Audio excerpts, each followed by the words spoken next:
or avail of our hybrid trade-up allowance worth €2,000. Experience the luxurious new NX at your Lexus retailer. Lexus. Experience amazing. You ain't shit! I wish I was 50 years younger and I'd kick your ass. Well, fans can be the harshest critics, you know. And they often are. A wife is often the harshest critic of her husband. I thought I was invincible. That's what you're trained to believe as a sports person. There was 4 million people in Ireland who knew much more about managing football teams than I did. When it comes to music, I can spoof with the best. Your sporting career is the best time you'll have, and you know you have to hang on to it for as long as your life, because everything else is pretty crappy. And this is not lies. Stephen Rothschild has never spoken to Jimmy McGuinness in his life.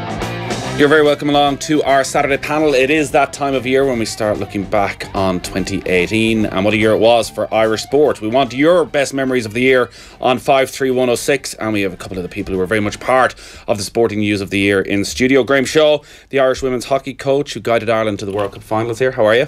Very good. Thanks for having me. Thanks for coming in. And Ellen Keane, who won Ireland's first gold medal at the World Para Swimming Allianz European Championships after a dominant performance in the 100 metres breaststroke at the National Aquatic Centre this year. How are you? I'm good. It seems to be a good year for you every year, because every time we sit down at this time of the year and go, who we get in that's had a good year, your name comes up. Yeah, but every time I've competed in the past, it's been a bronze medal, and now it's finally a gold medal, so it's a better year this year. Does the gold get a different place at home as to where you hang it up?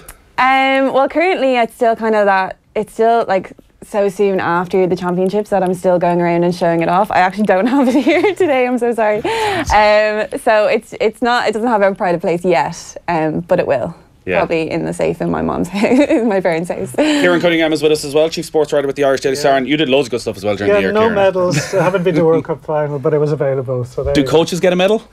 We did, yeah. This time we did. I don't think you could do it in the Olympics, but World Cup, yeah, we did. Delighted, actually. If you were to have come in here last January and spoken about aspirations for 2018, would it have surpassed your wildest expectations? What happened during the summer? Completely. Yeah, I mean, just qualifying for the World Cup was a big moment for our squad, because we'd missed out in the last, I think it was 4 previous World Cups, so. Actually getting to go there was a big achievement in itself, but getting the silver medal was just massive. What have the last couple of months been like? I'm not sure what it's very hard to process, particularly in that last week or so when the matches were coming so quickly, but when you're on your way home and you're wondering what the next couple of months are going to be like for you personally and for the team and for the sport, has it lived up to what it might have been? Yeah, I don't think we gave it too much thought, to be perfectly honest. You know, you're over there obviously just trying to prepare and play, and then when you come home it's just a bit of a whirlwind. It's been incredible. The response and the stories we've heard, people watching the games since we've came home, it's just been amazing. Really, truly humbling, really, to be perfectly honest. And everything's been amazing. The fact that I'm even on shows like this shows my life has changed a bit. So I'm thoroughly enjoying it. And some good news yesterday as well. The announcement of the funding. So you're going to get a pitch out in Abbottstown? Yeah. So we're going to get a new kind of state-of-the-art pitch with 2 kind of circles where we can practice set pieces, and it's going to be that's a big moment for us in our sport. Yeah, it is in some ways, and we'll get into this, I'm sure, a shame that it takes an achievement like getting to a World Cup final to finally get a hockey pitch of that calibre. It's like, this is a conversation, Kieran, that's been going on over 20 years since Michelle Smith, and we didn't have a full-size Olympic swimming pool in 1996. We're still very responsive to when we get an achievement, that's when we do something. Yeah, you can't, that's a fair argument, but at the same time I think things have changed dramatically in Irish sport. Like, one of the reasons why we've never had a year like this before, like we've had years where, say, you'd have an Italian 90 that takes over the whole country, or even when London 2012 between the Olympics and the Paralympics, I think a lot of people were energised by it. But this year, for sustained success across a range of different sports, there's never been anything like that. And I know, in fairness, things like the Aquatic Centre where Ellen trains, the Institute of Sport, the whole campus in Abbottstown, within soccer, which soccer gets a huge amount of flack, the amount of all-weather pitches all over the country now compared to a few years ago, like, things have come on a huge amount. And also, I think Graham would be well aware there's been coaching revolution. Like, the hunger for knowledge, coaching knowledge now is massive. Like, you see various coaching conferences, like there's one on Croke Park every January for GA coaches. There's always hundreds of people there. There's one in Abbottstown around September, October. and you go, say, like Joe Schmidt is giving a presentation, and you look around the audience, and there's coaches there from GA, hockey, soccer, could be boxing, could be athletics. Like, they're trying to learn from people in other sports all the time. Like, I think there are a lot of reasons to be positive. Like, just very quickly, like, I was a judge on the RT Awards that are on tonight. Like, Ellen's nominated on the shortlist for sports person. Yeah, I can't say. And are you good at reading body language? Graham's down for manager there, so any bribes are welcome now. So she practice her speech, or should she practice her face when somebody else gets it? Which is but one of the points on that, we had a couple of meetings on it, and the thinking was, well, one of the reasons that they have a panel of judges was there was a public vote last year in sports person, and James McLean won it. And it wasn't really credible because he'd scored a goal against Wales, which was a huge goal, but Ireland didn't qualify. And they thought there's some people from RT on the panel, Mary O'Connor from the Federation of Irish Sports, Sarah O'Shea from the Olympic Council, and they'd 4 journalists as well. And originally the plan was to have a 20-person long list and a 10-person short list. We ended up with 23 on the long list and 13 on the short list. If we had a meeting this morning, Shane Ryan might well make the short list after winning Ireland's first World Championship gold in swimming yesterday. It kept changing. Like, after our initial meeting, Kelly Harrington wasn't in the long list. Now she's in the short list. Like, things just change. And I can't remember a year like that there was just world-class performances coming so regularly.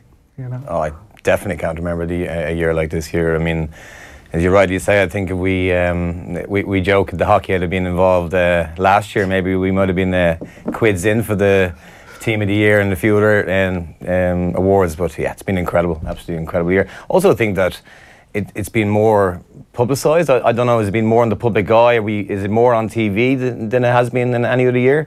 Because I just seem to be able to follow the Irish athletes a little bit more than maybe I think no. That's in fairness. I think that's a commitment RT have made to Olympic sports outside Olympic years, and I think partly it's tied in with probably with losing other rights. They don't have as many. Don't have as much soccer as they used to have. They've lost a fair bit of rugby, horse racing, but I think as well there were quite a few people in RT sport that thought, rowing was huge at the Olympics. Why are we ignoring it for 4 years? So they've been going to Europeans and World Championships, and I think you saw that commitment with the hockey, with the European Championships, the Abbottstown, the European Paralympic Swimming Championship. They get great coverage too. It was the first event, like a European or a world event, that I'd ever been at, apart from the Paralympics, that we got out. I don't know if it was because it was in Dublin, like I'd get out of the pool and it wasn't just somebody in the mixed zone with their phone out asking me questions. It was like I was talking to 2 or 3 people, and TG Cahir had like a live stream constantly, and then just the amount of support as well. I think companies getting on board, sponsoring different athletes, not just sponsoring the guys that are big names. So like I'm a Sky Sports scholar, and just the coverage that I get from them, and then the ad that Allianz did during the year, people well, you're probably now one of the most recognisable female sports people in the country because of the power of that Allianz ad. Of that ad. Like, I was going through Dublin Airport security, and the guy checked my passport and was like, do I know you from somewhere? And I was like, well, I'm on the ad that's been on like constantly. And like, as much as I cringe at myself, kind of hearing myself and seeing myself, it's amazing. I was on the side of a building, and it gave people the opportunity to learn more about Paralympic sport. And even at the championships themselves, like kids with loads of different disabilities from all over Ireland were coming and getting to see people like them compete. And afterwards I got to meet a few kids, and it wasn't just people with disabilities that were there. And I think the more that the media get involved, and the more that other companies decide, I'm going to sponsor and look after a minority sport, it's going to grow the awareness of these sports and get more people involved and find the next generation coming up. It's probably reflective as well, Kieran, I guess, of the changing dynamic of media. So RTE, as you say, have done a lot of good work. There's also now, because of social media, people can, particularly with the hockey, I think people saw the highlights as it was building before the full live coverage was watched on RTE and BT Sports. So you see a little bit, you get to know the personalities involved, and then it explodes from there.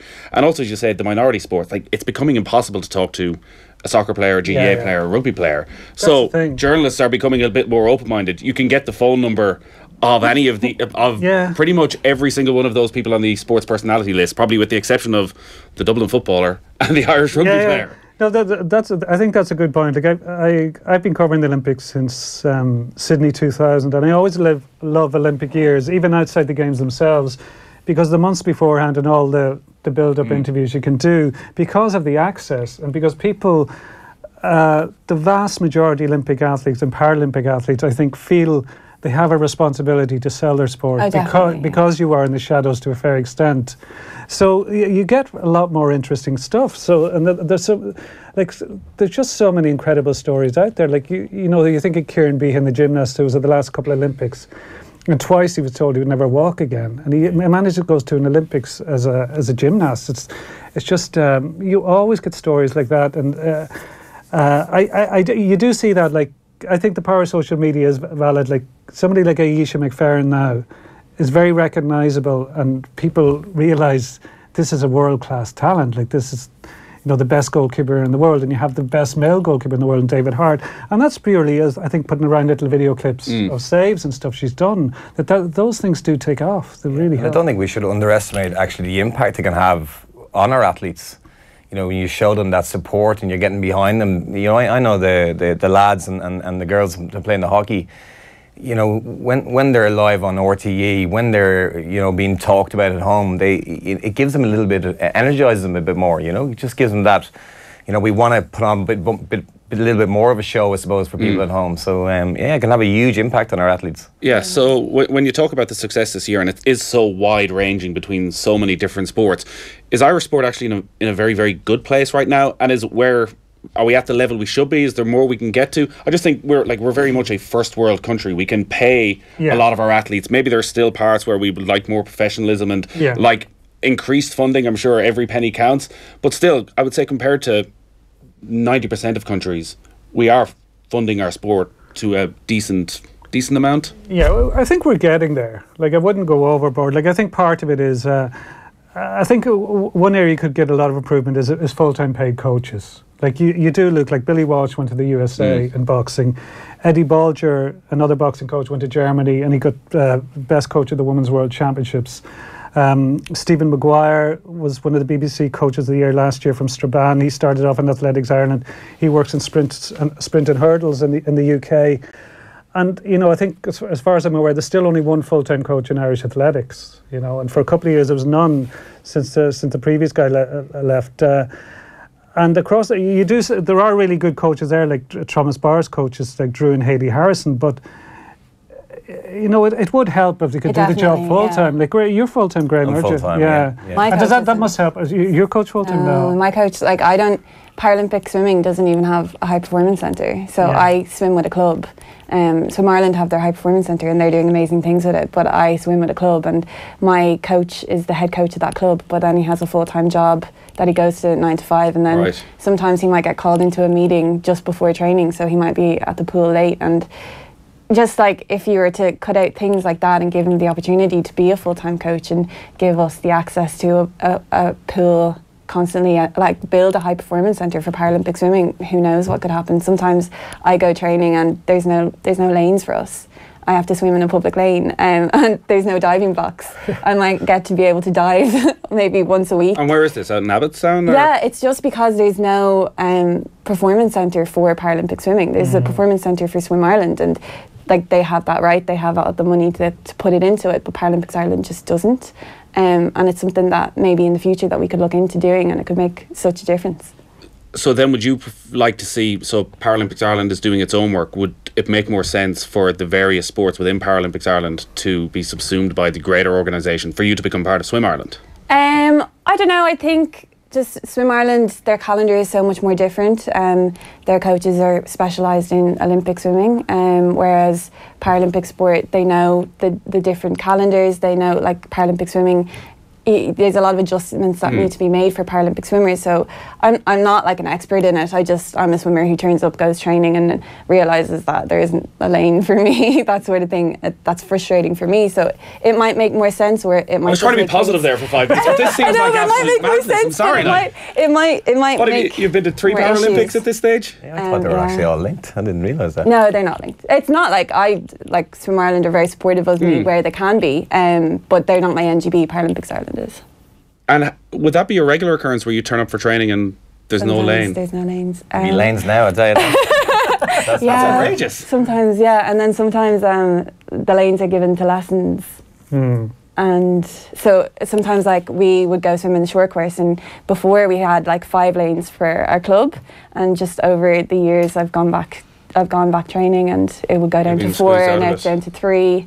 And we wouldn't have the proper lane ropes, and it's just frustrating. Things like that just need to stop. Yeah, it does. Yeah. And surely there's a quick fix for that. Like, as I was saying, I felt as though we're getting to a better place, but that where we have the facilities there, yet our elite of the elite athletes are not getting to use them. Yeah. Well, you probably need a separate pool. That's the ideal situation. The reason why we can't get probably the access is because there's only a certain amount of pools. The members have to pay, and they obviously have the right to use the pool, and then Swim Ireland have their lanes. So we're not going to just take the lanes off Swim Ireland, because they're doing great things as well. Like, we can't do that. And then there's the club. But if we had another pool built out the back that we could have as a high performance swimming pool, that would be ideal. It's like British Swimming have their own in Manchester. They have a 50-metre competition pool upstairs, and then they've built a performance centre downstairs for their Paralympic swimmers, and they're doing great things. So what would a performance centre look like? What extra facilities do you need? We just need a pool with some blocks and some lane ropes. It doesn't necessarily even need to be a 50-metre pool, because if it's a 25-metre pool, we work on our turns more. If we need the 50-metre pool just for a bit of competition practice, we can use the 50-metre pool, but it's just, we just don't have that access at the moment. So that's one issue you're facing. Have you noticed, like, as you say, you're becoming more and more recognisable, there is some sponsorship coming on board, and you've been around the block now, like, what are you, 23? 23, yeah. And it's 10 years since your first Olympics, which is pretty ridiculous. Have you found that life as an elite athlete has become easier, or are there still an awful lot more challenges? It's so weird. Like, I'm getting so much support from people outside. Like, the sponsors that I have, they're great. They're so supportive. The amount of work that Allianz did, Toyota, because Europeans were in Dublin, they gave us cars so that we didn't have to use the buses, and that made such a difference. And yeah, that sort of thing. I'm being treated like an elite athlete by everyone else, but then when it comes to actually being able to train, like, I get access to the Institute of Sport, and that's a high performance gym. That's amazing. I can have access with me and my coach. We go in. It's just the main thing, the pool. Yeah. Sometimes I just go to the pool and there's no lane space. You don't live out there, Ellen, do you? I know some people live in accommodation. On campus? No, I don't live on campus. Yeah.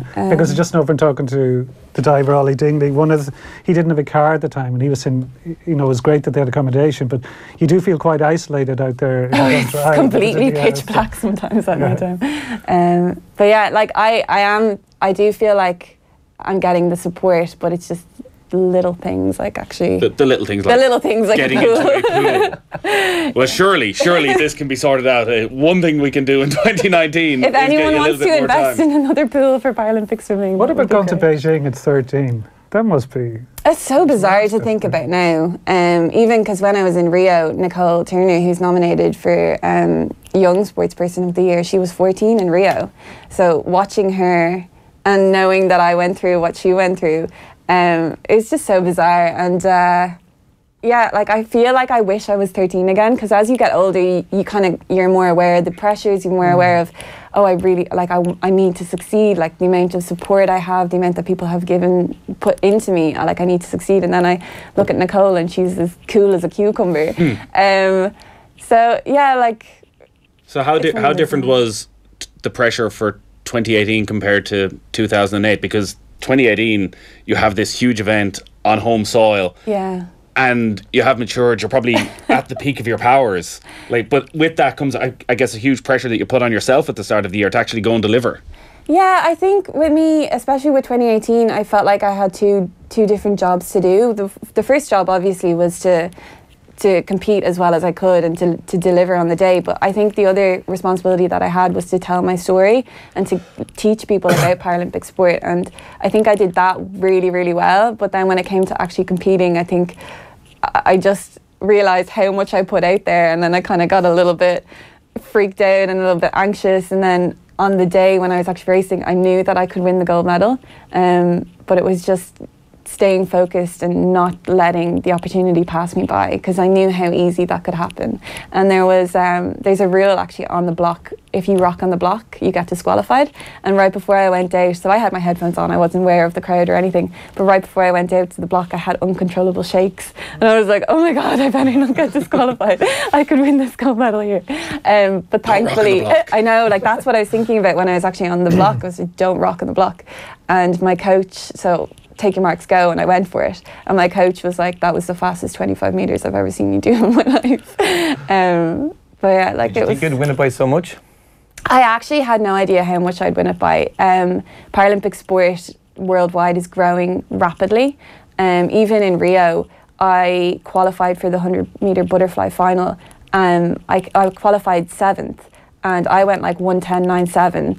8th went 1:10.98 and 6th went 1:10.96. Like, the margins are just so close, and I knew that the girls were getting faster, so I had no idea like how far I'd be ahead. But thankfully, I was I was far enough ahead to get there. Yeah. And even watching it back, I don't think it's fully synced in now, because even watching it back on all the montages that they make at the at the year, I get so emotional. I'm like, that really happened. Yeah, like tonight, it must be a huge level of satisfaction. I'm probably going to be in bits. Well, the feeling then, was it everything you had dreamt it to be? Yeah, definitely. And the fact that it was just sold out. Like, the crowd were incredible, and to be able to give them that gold medal after. So we didn't get our first medal. My bronze medal from the IM was the first medal of the championships, and that was on day 5. And they had come in day in for the heats and the finals, and to finally be able to give them what they'd been waiting for was just an amazing experience. And then on Saturday, Nicole won her silver, so it went bronze, silver, gold. It was a great experience to be able to give them that. What Ellen was talking about there, of, I guess, two-hander of focusing on competing, but also being an ambassador for your for the sport. I make one-hand jokes all the time. Sorry, I have to. That's the first thing I think you ever did when you came in on the show. Was it? Oh, I'm sorry. So, but the dual focus then of. So you are an ambassador for your sport, and especially for a home event like this, you need to dedicate time to that. People aren't aware of what's going on. They don't understand, and it's not their fault. So I feel like, as an athlete who's maybe at the top of my game at the moment, I can tell my story and I can show them what I can do, and that's what I'm trying to do. And every time I get asked to do something, I say yes, because it's an opportunity to teach people and maybe even find the next generation, like I said. And there's obviously benefits to that as well. I'm sure one of the reasons Allianz looked at you was that they thought, here's somebody who we are very proud to have as an ambassador, who can go and speak very well on behalf of herself and for the sport, that it'll actually get out there. Like, was that something you were wary of, Graham, during the World Cup? Because, like, you were so easy to deal with from our point of view that within an hour of a match you'd be on the phone. The day before the game, like, the players would come on and talk, and it didn't seem to be a burden on them at all. That there is because I guess, like, the bandwagon conversation that happens here in this country is almost seen as a negative, that we've no interest in hockey until something brilliant happens and then we all get behind it. Whereas actually, I think probably when you're in the sport, you're like, get behind us. Here's our chance. I jumped on the bandwagon. I knew nothing about hockey. Absolutely. I mean, you know, we in minority sports train just as hard as professional athletes do, and it's absolutely amazing when we get recognised. So. And we won't turn down anything. Anytime we get an opportunity to put our sport in the limelight, we're going to grab it with both hands. And during the World Cup, we were just enjoying the ride, enjoying the journey. It was an incredible 3 weeks where we were just over there in a bubble. But the opportunity to get our message back home to people, and and allow people to share that success and share that journey with us was very important. Yeah. Often it's about getting the opportunity to try a sport as well, Nathan. Like it just, my son Shay's 10, and he has dyspraxia, and because of that he finds team sports very difficult. But coaches from various sports come into the schools, and he's never mad about that. Like he prefers when they don't. But he told me a couple of weeks ago, hockey coaches come in, and he really took to it. Like he really loved it, and. He wouldn't have a clue what hockey was. He never watched it on TV. But just getting the chance to try something often wins kids over when it's something unfamiliar, I think. Yeah, absolutely. And it's normally our top sports that come into the schools and they have the impact in the schools. It's absolutely you're spot on, and we've loved it. We've loved the last 6 months that now people know about us and know how hard we work and how good our sport is to play, because it's a very, very exciting product. And a lot of people, really enjoy it, and it's very, very popular around Europe. In Central Europe, in Germany, Holland, Belgium, it's huge over there. I mean, it's professional now in all three of those countries, and obviously a lot of our players now try to go across and play there. But it's been absolutely amazing in the limelight. And there was obviously the announcement yesterday about the new pitch, so there are tangible benefits. Have you noticed many other benefits since you've returned home? Have you seen, when you've been going around to schools and going around to clubs, that more people are taking up hockey because of what happened during the summer? Yeah, I think there's just the recognition is there. You're now going around, and before, if I'm being honest, some people would ask you what sport you played, and you'd maybe whisper it depending on where you are. And now you're a little bit more prouder talking about it. So from that point of view, it's been brilliant. And since we've came home, there's so much more interest. The average person knows a lot more about the sport than they did 6 months ago, and that's. And obviously we heard quite a lot around the time that there was an issue with sponsorship. Softco came in, got the best 20 grand ever spent in Irish sponsorship. Like, was hockey in a good position, do you think, to capitalise on the levels of interest? Like, is the infrastructure there? Might get me a bit of trouble here. Probably not. You're bulletproof right now. Probably not. We're probably not completely ready for it. I don't think we have the infrastructure there to really capitalise on it. I think we'll capitalise in other areas. Whether we'll bring in more commercial sponsorship now, I don't know. There's definitely more interest. But we want to just continue doing what we're doing on the field. That's what we're going to try to do, is continuing working hard and continuing trying to take these challenges head on. We've got the Olympic qualifier next year, and that's where we want to back it up now. People have a real interest in us now, and we need to now make sure we back it up now in June by trying to get out of the World Series and bring the qualification into next October, November. And is the plan that the pitch out in Abbottstown will be ready by then? Yeah, the pitch, we're hoping to start that around February, March. So, so the pitch should be around where we can get it down by April. Will set us up nicely for a 6-week block going into that Olympic qualifier. That's the plan, and we'll have that ready now by, as I said, March. It's really the weather dependent, really, so. On our Saturday panel today, we have Graham Shaw, Ellen Keane and Kieran Cunningham. 53106 is the text number. The Saturday panel, as always, brought to you this afternoon with thanks to Screwfix.ie, championing the trade with a choice of over 20,000 quality trade products. There's been another goal at the Etihad Stadium. Let's hear about it. Manchester City against Everton. Darren Stanich. Manchester City 2, Everton 0. City getting the second just 5 minutes into the second half. Same scorer as the first. Really good header from Gabriel Jesus. Cross came in from Sane. He was unmarked in the middle, headed home. No problems. Man City 2, Everton 0. So, what else interested you this year then, in the few little breaks you got between training and achieving yourselves? What caught the imagination, Graham? Oh, I mean, it's hard not to talk about the rugby, I suppose. I mean, they've had an incredible year. Obviously, Leinster in the provincial. Provincial teams doing really well in Europe, and then obviously leading into the international team. But I mean, it's hard not to talk about them. But the minority of the sports, I suppose, the boxing with Kelly was fantastic. I was absolutely delighted for her. Obviously, know her as a person as well, and she's a lovely person, and absolutely delighted for her. So that was a big moment for us, I think, and obviously he's shown us now we've got another boxer, true world-class boxer coming through, which is brilliant. And she waited so long for that. Like, she worked so hard. I think I read somewhere like 13 years, and obviously because of Katie, she was kind of always in the shadows. So just she finally got that gold medal after 2 years ago. She came second in the final. She lost. Yeah, and at a different weight as well. And which is to be able to drop the weight. Yeah. Like, so because of the Institute of Sport, that's where the majority of us athletes would go to the gym, and then there's the kitchen there. And even just before, I think it was just before her Europeans, it was when she had to start cutting down on what she was eating.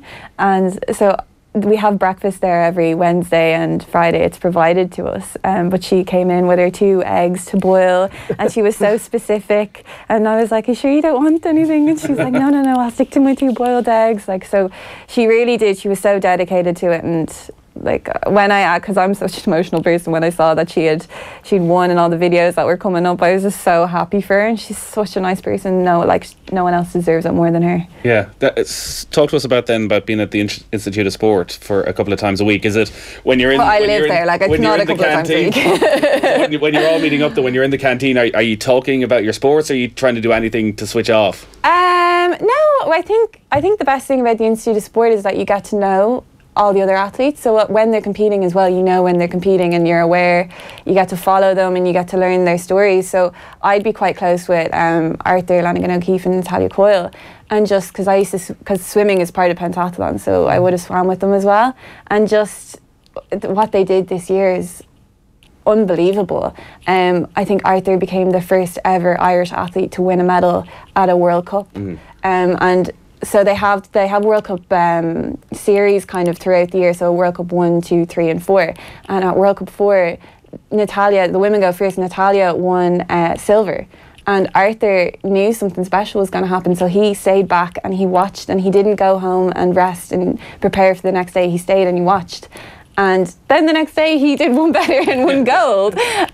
So just even the banter that we kind of had about that. And then a couple of weeks later at the World, or a couple of months later at the World Cup final, Arthur won a bronze medal and Natalia came 4th. And now they're currently ranked, I think Arthur's ranked 3rd in the world and Natalia's ranked 6th. And that's just going forward to Tokyo. It's just such an exciting time for them. So it's really, really nice that you're able to be in that environment and know all these people. And then you kind of create these friendships, and you kind of, like, because being a Paralympian, you might be sometimes you're seen as not the same as the Olympians, but when we're in that environment, like, I respect them, they respect me, and we all respect each other, and we kind of tell each other stories, so it's a really nice thing to be able to do. I was going to ask, do you still find that people look at Paralympians differently, but you have been just telling us about trying to get a spot in the swimming pool, but have you noticed much of a change over the last 10 years in people's attitudes? The media's attitudes 100%, fellow athletes' attitudes 100%, just like some facilities maybe not so much, but definitely, like, before, when I said that I was a Paralympian, it was, when I was being interviewed, it was kind of like hard to explain to people what Paralympics was, because they'd be, oh, the Special Olympics, and you're like, no, and then you're trying to find a way to explain the difference without being insulting, or the Olympics, no, like, it's the same, like, I train the same, I work the same areas, I'm just disabled, and it's 2 weeks after the Olympics and we have the same calendar and we go to the same events and stuff, but it's different but the same. Yeah. Arthur and Natalia are 2 very impressive athletes, aren't they? Yeah, and they're just so dedicated. The amount, I think Arthur has started, so Arthur has a YouTube channel as well, and he started it just before Rio, I think, but he stopped it for a while and then he started it again, and he put up a YouTube clip of how much he eats during the day, and you actually just feel sick looking at the amount of calories that he has to eat. You just, because I asked Tal before, like, do you not get sick of eating? And she's like, yes I do. But that's what they have to do to fuel the bodies to do what they do. Yeah, I think I read something once about what Paul O'Connell used to eat every day.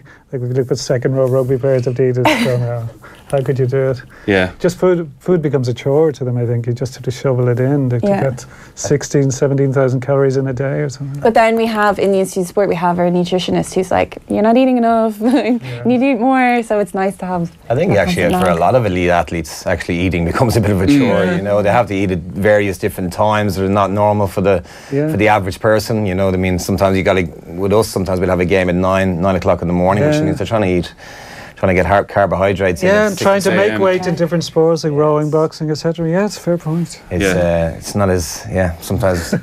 By the sounds of it, you're loving it out in the in the institute. I actually, like, well, I guess for anybody, like having all these elite athletes together. Even like, because I'm in DIT as well, and so Calabria Street. But like, I would train in the morning, and then I'd have college during the day, and then I train again in the evening. And sometimes I can't, because traffic, I can't make it in, or I'll have an assignment due, so I just go to the Institute of Sport and set up there for the day, and I can like make my food there, and then I can go to the gym, and they have bean bags that you can rest in. I think they think I'm part of the furniture. Poor staff now are going to be see you coming down next time. That lane is definitely going to be free. By the sounds of it and what's been achieved this year, Kieran, Tokyo 2020 is going to be a very, very different Olympics to anything that's gone before for Irish sport. That's a dangerous assumption, I think, because that is a natural assumption after the year we've had, but it's so difficult. Like, you look at, like, one of the things I enjoyed most this year, one of the highlights was Thomas Bauer getting European bronze, because I know he got such a buzz out of what he did in Rio, but at the same time, I think after a few months and digesting everything, I think there was a fair amount of regret, because even getting back to an Olympic final is so hard. The following year in World Championships in London, a track he knows well, and he had a lot of friends and family had bought tickets to go, but he was hit with gastroenteritis and he had to pull out. And it's an event with a huge amount of depth, and it's an event with, you seem to get a couple of more world-class performers come on stream every year. And there's not a huge difference between European standard and world standard. Like, a lot of the main guys are European. So I think what he did was very significant, but you're just making the assumption, like, where will Thomas be in 2 years? We don't know. Like, the rowers, there's just an expectation that the O'Donovans will win gold or silver, and you can't make that assumption. We don't actually know if boxing will make Olympics because of what all the incredibly crazy politics of boxing at the moment. So, as far as I'm aware, Sport Ireland have a target of 2 to 3 medals, which is quite modest, you know, given what's been achieved across a range of sports.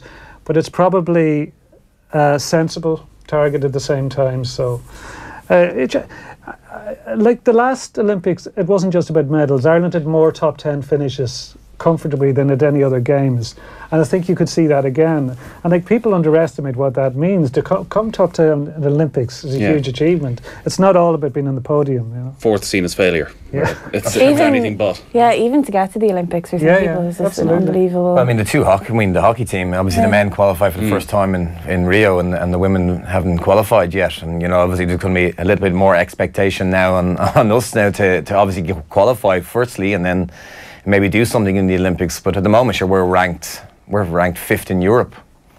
You know, I think that will, you know, tell you we've been up and down a little bit out of the European A division in the last 8 years. So, I mean, a massive achievement, to be perfectly honest, for us will be qualifying for the Olympic Games, and then, you know, we'll deal with the Olympics if we can get there. But what Kieran was talking about there, of the various coaching conferences that are taking place, and a real hunger for information among coaches in this country. For you now, it's a very different job heading into 2019, 2020 in terms of dealing with that expectation for you and for the players.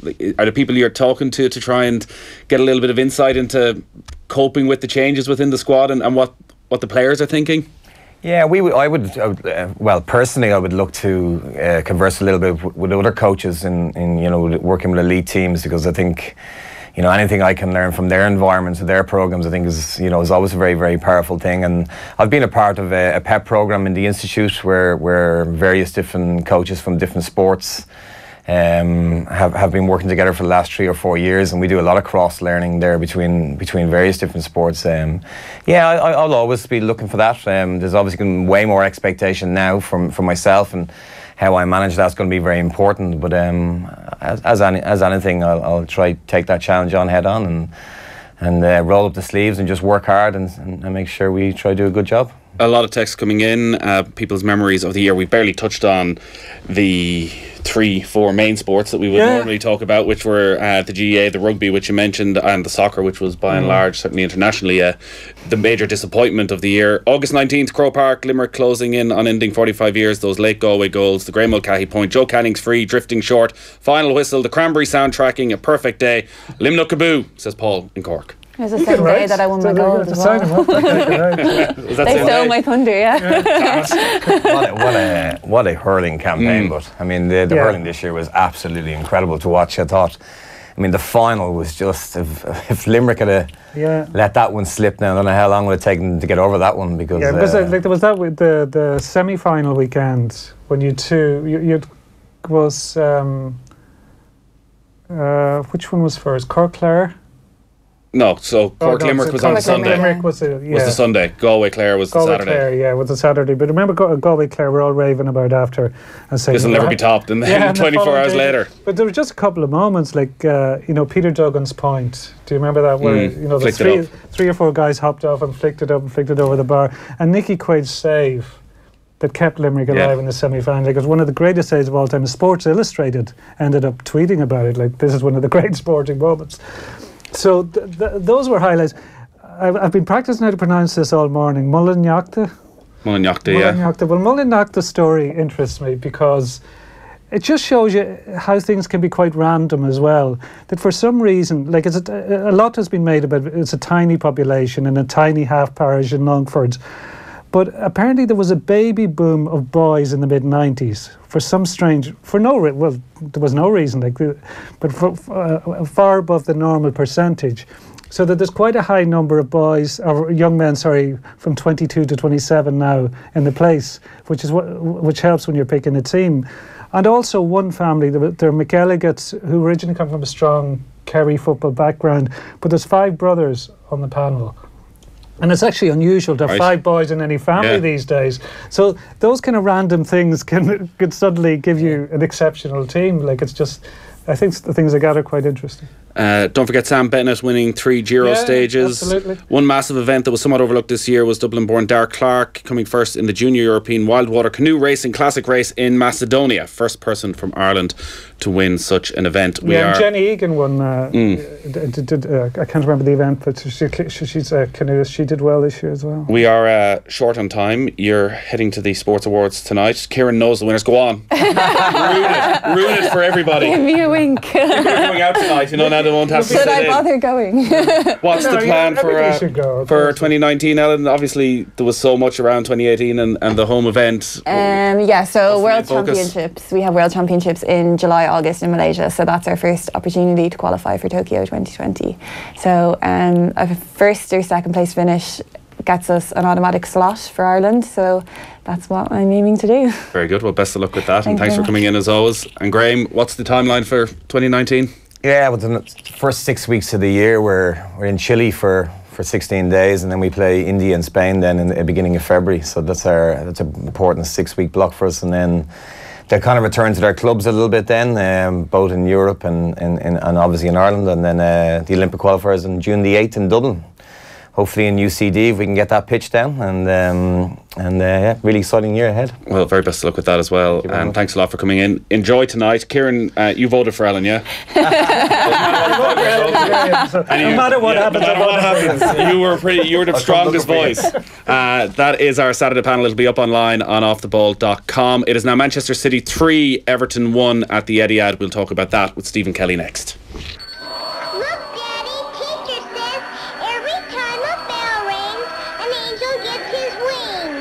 My favourite Christmas movie, It's a Wonderful Life. That's actually something that I do look at every year, and it's actually an edgy movie. It's far edgier than probably a lot of people think. It's not really saccharine at all, and it's got a fantastic message. Merry Christmas and a Happy New Year from News Talk. It's always the correct size. Yes. It's always the right colour, and always feels and smells divine. It doesn't need an Allen key to assemble or 12 AAA batteries every 2 hours to keep it going. And if someone at a party has the same one as you feel strangely compelled to go over and say hello. Hi. Anyone can borrow it or wrap it. There's a perfect one for everyone. So this Christmas, choose a book, the gift they'll love. Eason. Be inspired. What are the odds of finding the perfect gift for that horse racing fan? Odds-on favourite with an Irish National Stud Racing membership. Give them the gift of shared ownership in 6 racehorses and prize money. Get access to trainer updates, an exclusive racing app and yard visits. Plus enjoy free entry to incredible days out at Ireland's best race meetings. INS Racing membership. It's a winner this Christmas. On sale now for €399 a year at irishnationalstud.ie. Hashtag get involved. Make it a Christmas to remember with the Lotto Plus Raffle Christmas Special. On Saturday the 22nd of December, you could be in with a chance to share an additional prize of €1 million guaranteed with the Lotto Plus Raffle. Now you could win even more this Christmas. Just ask for Lotto with Lotto Plus. Play responsibly in-app, in-store or at lottery.ie. There are 60,000 charity trustees in Ireland today. Are you a director of a charity, a member of a charity board, or on a charity management committee? If so, you are a charity trustee with legal duties. To learn more about your responsibilities and the supports available, visit charitiesregulator.ie. The Charities Regulator, supporting good people doing good work. A white-bearded man in a red suit, flying through the sky at night. Smiling faces, a roasting fire, and the Christmas decorations back where they should be, on the Christmas tree. Is there a more magical time of the year? And is there a more magical sandwich than that turkey and stuffing sandwich on a Christmas night? All together now. Justin's Looney and O'Brien for your favourite fresh baked bread. This Christmas, there's history in the baking. From a high-tech SUV to a vintage red Capri. From the latest 3-litre to a soft-top 2-seater. With one car ad placed every minute. Find the present you really want this Christmas on Done Deal. Done Deal. Discover and drive. It's Christmas at Carphone Warehouse and we're sprouting great offers all season. We've got the latest smartphones, the slickest accessories and everything from headphones and speakers to Google Home Minis. All under one roof so you don't need to go anywhere else. At Carphone Warehouse, the home of the networks, we're always putting our customers first. And we're stuffed with amazing deals on bill pay, prepay and SIM-only plans. And not a turkey among them. Any network, any phone, any plan. Only Carphone Warehouse. Get Christmas wrapped up this year with Harvey Norman with gifts that they'll really love, like the incredible Canon 2000 DSLR for the camera lover in your life. Get creative and capture every moment this Christmas, all for only $499. Or get the Lenovo Tab 4 with Home Assist speaker, now only $199. From entertaining the kids to catching up on Netflix, the Tab 4 is the ideal gift for anyone this Christmas. So for more gift ideas, visit us online or in store. Christmas wrapped up. Love Harvey Norman.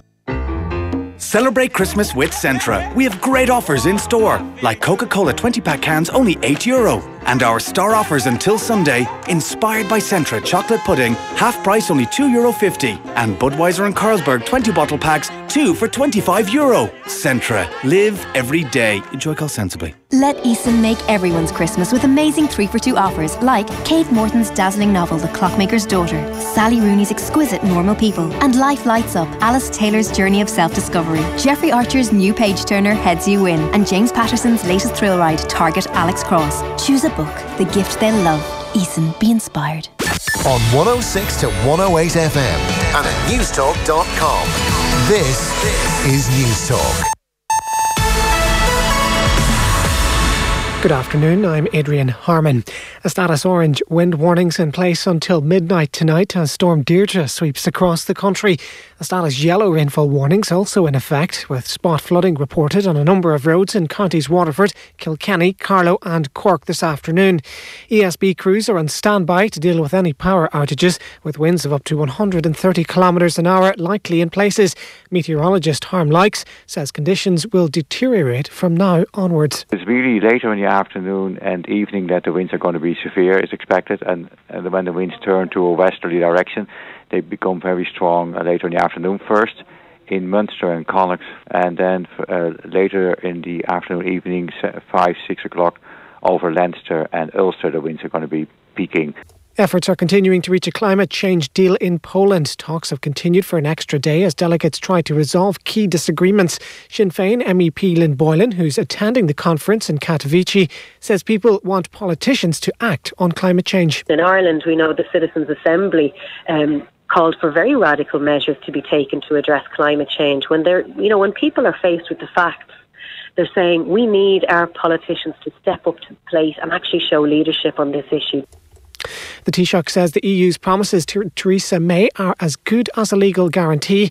EU leaders provided assurances to the British Prime Minister that the backstop will be temporary, but they have no official legal standing in the way the withdrawal agreement does. And a Garda investigation is underway into a fatal crash in County Cork this morning. A man in his late 40s was killed after he was struck by a car on the N27 Airport Road in the city shortly after 5:30 a.m. The driver of the car was arrested and remains in custody in Toker Garda Station. The road was closed for a time but has since reopened.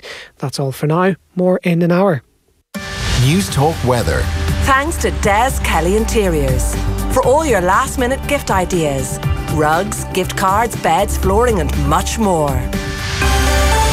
Heavy rain becoming widespread in parts of the south and west, especially with local spot flooding. Windy throughout the day, but stormy conditions will develop for a few hours later this afternoon in parts of Munster and Connacht, and they'll spread to northern and eastern counties during the evening and early tonight. Afternoon temperatures of 7 to 12 degrees. And now you're up to date on News Talk. Off the ball. This is News Talk. All right, you're welcome back to Saturday's Off the Ball. We're focusing on football for the next little while. We're going to be joined by Stephen Kelly.